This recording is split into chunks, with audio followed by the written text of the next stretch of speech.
السلام علیکم ورحمۃ اللہ وبرکاتہ۔ دوستو، یہ آج کا جو عمل ہے یہ افطاری سے پہلے کا عمل ہے، وظیفہ ہے۔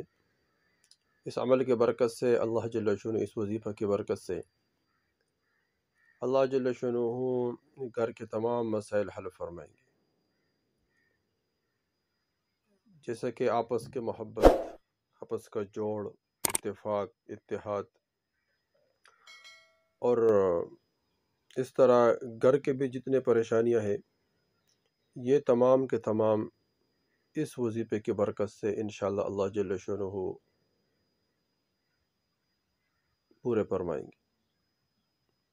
جتنے ضروریات حاجات ہیں یہ اس وظیفے کی وجہ سے اللہ جل شانہ پورا فرمائیں گے۔ جس میں پریشانیاں ہیں سارے کے سارے اللہ جل شانہ دور فرمائیں گے۔ افطار کے وقت ویسے بھی دعا قبول ہوتی ہے، جس طرح سے پہلے ویڈیو میں ہم نے ذکر کیا ہے، افطار کے وقت جو دعا مانگی جاتی ہے اللہ جل شانہ قبول فرمائیں گے۔ وہ تمام فضائل ہم نے اس میں بتائے ہیں، جس نے دیکھنا ہے تو وہ وہاں دیکھ لے۔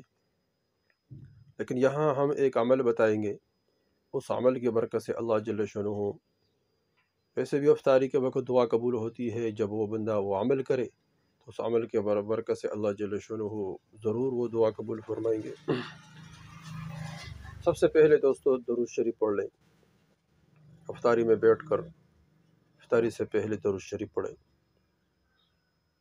اور یعنی ابھی افطاری کا وقت باقی ہے، 10-15 منٹ باقی ہے، افطاری شروع نہیں کیا تو اس وقت دعا قبول ہوتی ہے، تو وہاں سب سے پہلے ایک مرتبہ درود شریف پڑھیں افطاری سے پہلے، اور پھر درود شریف پڑھنے کے بعد یہ پڑھیں یا ارحم الراحمین۔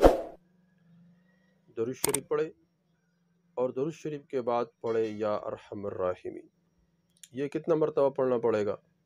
یہ 311 مرتبہ پڑھیں، اور پھر اس کے بعد درود شریف پڑھیں۔ یعنی پہلے درود شریف اور بعد میں درود شریف، درمیان میں یہ وظیفہ یا ارحم الراحمین یا ارحم الراحمین، یہ 311 مرتبہ پڑھیں، اور اس کے بعد جو دعا مانگنا ہے وہ مانگو، جو ضروریت ہے، جو حاجت ہے، جو پریشانی ہے، جو مصیبت ہے، جس کے لیے بھی دعا مانگنا ہے تو وہ مانگیں۔ انشاءاللہ اس وظیفے کی برکت سے یہ چند دن جو باقی ہے، رمضان المبارک چند دن گزر گئے، چند دن باقی ہے، تو اس میں یہ وظیفہ کریں تو، اور جو بھی پریشان ساتھی ہے، جو بھی پریشان رشتہ دار ہے، جو بھی کسی چیز کا طلبدار ہے، اور جو بھی کسی مسائل میں گرے ہوئے ہے، کسی پریشانی میں گرے ہوئے، کسی مصیبت میں گرے ہوئے ہیں، گھر میں نہ اتفاقی ہے، محبت نہیں ہے، جنگ لڑائیاں ہے، جھگڑے ہیں، اور اس طرح اور بھی کوئی پریشانی ہے اور آپ کو پتہ ہے اس کے بارے میں، تو اس کے لیے دعا بھی مانگے اور اس کو یہ عمل بھی بتائے، تو انشاءاللہ اس کی برکت سے اللہ جل شانہ تمام پریشانیاں حل فرمائیں گے۔ یہ وظیفہ خود بھی کرے اور اپنے تمام ساتھیوں کو شیئر کرے، تاکہ سب اس وظیفے کو کرے، تاکہ سب کو فائدہ ہو جائے۔